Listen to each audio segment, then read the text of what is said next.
Hey there, Bible story fans. Today, I'm diving deep, like really deep, into the extraordinary, mysterious, and sometimes downright surreal story of Ezekiel, the prophet who stood tall during one of Israel's darkest and most hopeless periods. But trust me, his story isn't just ancient history.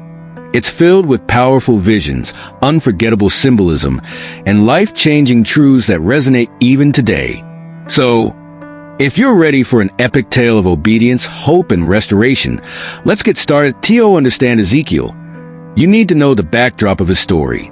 The Israelites were God's chosen people, but their relationship with him had been on the rocks for centuries. Despite warnings from prophets like Isaiah and Jeremiah, the people of Judah turned to idolatry, injustice, and rebellion against God. Then came the inevitable judgment. The powerful Babylonian Empire, led by King Nebuchadnezzar, invaded Jerusalem, destroying much of the city and taking thousands of Israelites captive, including Ezekiel. Imagine being Ezekiel, a young man, likely around 25, with dreams of serving as a priest in God's temple. He was from a family of priests, and his life would have been dedicated to worship, sacrifice, and caring for God's people. But instead of ministering in the glorious temple of Jerusalem, he found himself in Babylon, living among fellow exiles by the banks of the river Chebar. Can you picture the hopelessness? The Israelites had lost their home, their temple, and, for many, their faith. Psalm 137 captures their anguish. By the rivers of Babylon we sat and wept when we remembered Zion. Psalm 137 verse 1. And here's where Ezekiel's story gets wild. In this place of despair and uncertainty, God shows up in a way that is anything but ordinary. One day, as Ezekiel sat by the river Chebar, the heavens opened and he saw visions of God. Ezekiel 1 verse 1. Now, let me paint the scene for you. A storm cloud rolled in, glowing with fire and flashing lightning. From the midst of the storm, Ezekiel saw 4 living creatures unlike anything you or I have ever imagined. Each had 4 faces, a human face, a lion, an ox, and an eagle. They had wings that touched one another as they moved in perfect harmony.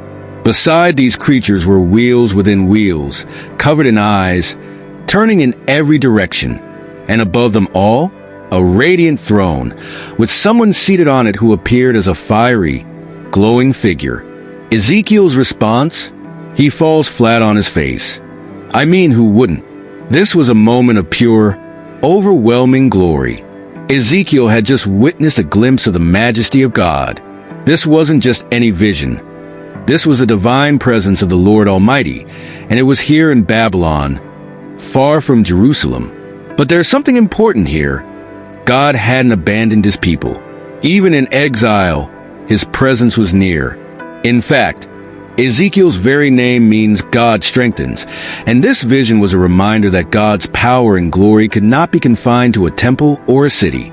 He is the God of all creation, present even in our lowest, most broken moments. As Ezekiel lies face down, he hears God speak. In Ezekiel 2 verse 1, God says, "Son of man, stand up on your feet, and I will speak to you." Imagine hearing the voice of God thunder over you. Ezekiel, trembling, stands up, and God gives him his mission. I am sending you to the Israelites, to a rebellious nation that has rebelled against me, whether they listen or fail to listen. For they are a rebellious people. They will know that a prophet has been among them. Ezekiel 2 verses 3 to 5. Ezekiel was being sent to a people who didn't want to hear the truth. Can you imagine how tough that must have been? God even tells him that they're stubborn and obstinate, but he reassures Ezekiel, "Do not be afraid of them or their words.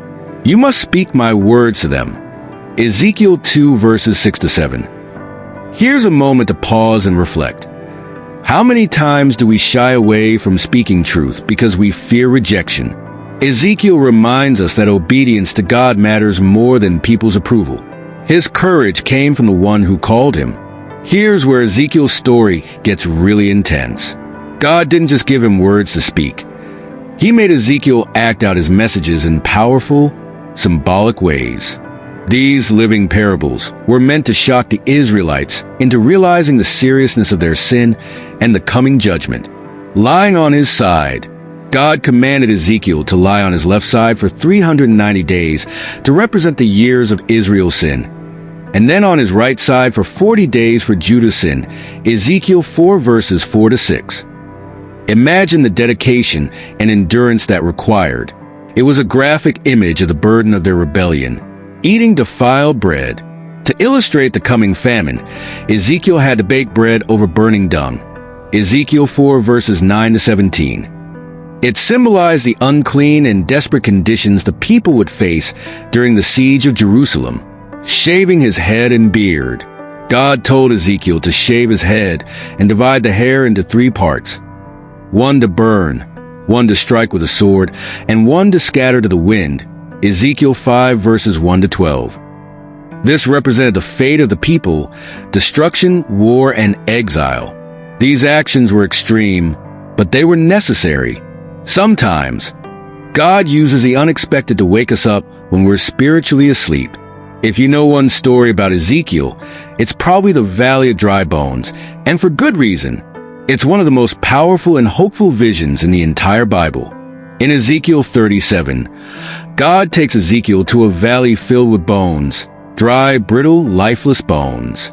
God asks, "Son of man, can these bones live?" Ezekiel 37 verse 3. Ezekiel wisely replies, "Sovereign Lord, you alone know." Then, God tells him to prophesy to the bones. "Dry bones, hear the word of the Lord. I will make breath enter you, and you will come to life." Ezekiel 37 verses 4 to 5. As Ezekiel speaks, the bones begin to rattle and come together. Sinews and flesh cover them, but there's still no breath.